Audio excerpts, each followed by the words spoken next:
Bismillahirrahmanirrahim. Assalamualaikum warahmatullahi wabarakatuh. Sahabat yang beriman, hari kiamat digambarkan dengan hari yang sangat dahsyat. Sebagaimana diceritakan Al-Quran dan hadis, lebih dari 9 surah dalam Al-Quran mengisahkan hebatnya kegoncangan hari kiamat. Ulama besar ahli fikih abad keempat Hijriah kelahiran Uzbekistan, Imam Abu Laid As-Samarkandi wafat 373 Hijriah, menerangkan keadaan hari kiamat yang mengerikan dalam kitabnya Tanbihul Ghafilin. Imam Abu Laid dengan sanadnya meriwayatkan dari Sayyidah Aisyah radhiyallahu anha berkata, "Aku bertanya kepada Rasulullah SAW, apakah yang cinta itu ingat kekasihnya pada hari kiamat?" Rasulullah menjawab, "Adapun di 3 tempat atau masa di mana tidak ingat lagi kekasihnya, yaitu ketika amal ditimbang sehingga diketahui apakah ringan atau berat, ketika menerima lembaran catatan amal sehingga ia terima dari kanan atau dari kiri, dan ketika ular besar keluar dari neraka lalu mengepung mereka dan berkata, 'Aku diserahi 3 macam, yaitu orang yang mempersekutukan Allah dengan lain Tuhan, orang yang kejam penantang zolim, dan orang yang tidak percaya pada hari kiamat atau hari hisab.' Maka orang-orang tersebut diringkus lalu dilemparkan ke dalam neraka jahanam. Untuk diketahui, di atas neraka jahanam itu ada jembatan yang lebih halus dari rambut dan lebih tajam daripada pedang. Sedang di kanan kirinya bantolan dan duri-duri. Orang-orang yang berjalan di atasnya ada yang bagaikan kilat, bagaikan angin kencang, maka ada yang selamat dan ada juga yang luka terkena bantolan duri dan ada yang terjerumus ke dalam neraka jahanam. Na'udzubillahi min dzalik." Sangkakala ditiup. Imam Abu Laid meriwayatkan dari Abu Hurairah berkata, Rasulullah SAW bersabda, "Di antara 2 kali tiupan sangkakala itu jaraknya 40 tahun, atau tiupan untuk mematikan dan membangkitkan semula. Kemudian Allah menurunkan hujan air bagaikan mani orang lelaki, maka bangkitlah orang-orang mati bagaikan timbulnya tanaman atau sayur-sayuran."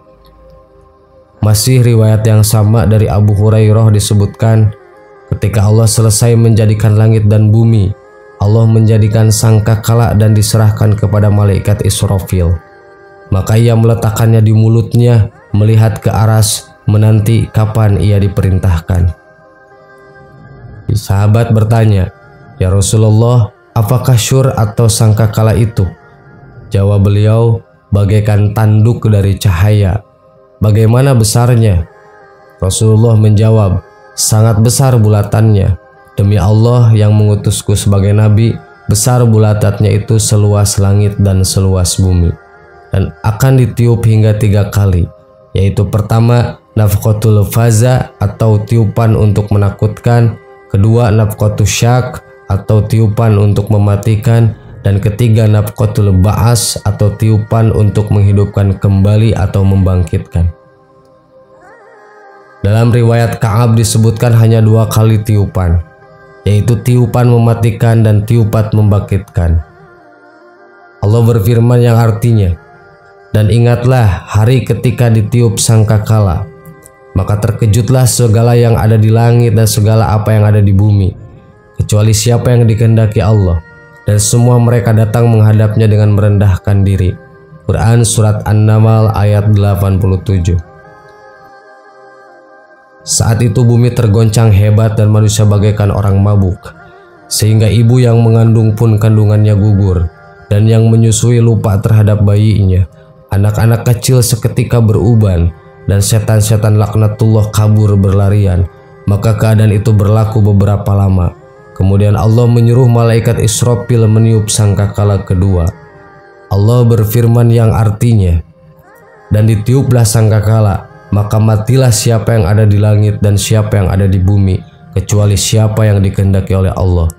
Kemudian ditiup sangkakala itu sekali lagi, maka tiba-tiba mereka berdiri menunggu putusannya masing-masing. Quran Surat Az-Zumar ayat 68.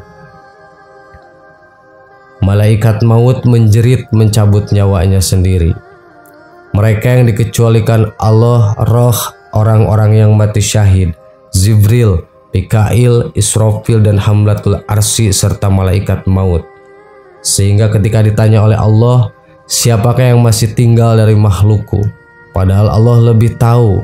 Jawab malaikat, ya Rob, engkau yang maha hidup dan yang tidak pernah mati, tinggal malaikat Jibril, Mikail, Israfil, Hamlatul Arsy, dan aku yang masih hidup.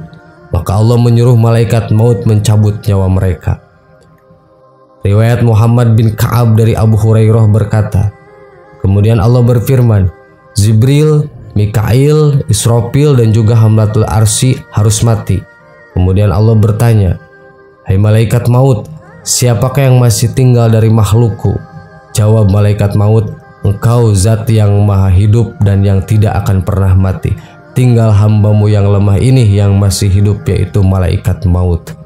Lalu Allah berfirman, hai malaikat maut, tidakkah kau mendengar firmanku? Kullu nafsin da'iqatul maut. Tiap yang bernyawa pasti akan mati. Aku jadikan engkau untuk tugasmu itu, dan kini matilah engkau.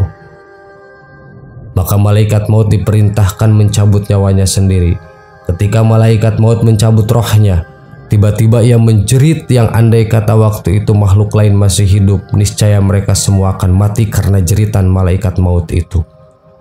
Malaikat maut berkata, andaikan aku mengetahui bahwa pencabutan roh itu seberat ini, niscaya aku akan lebih lembut ketika mencabut roh-roh orang yang mukmin. Kemudian matilah malaikat maut dan tidak ada satupun dari makhluk Allah yang tinggal. Kemudian Allah berfirman kepada dunia yang rendah ini, di mana raja-raja dan putra-putra raja? Di mana pembesar-pembesar dan putra-putra pembesar yang makan rezekiku tetapi menyembah selainku? Kemudian Allah berfirman, limanil mulki yaum, lillahi wahidil qahar.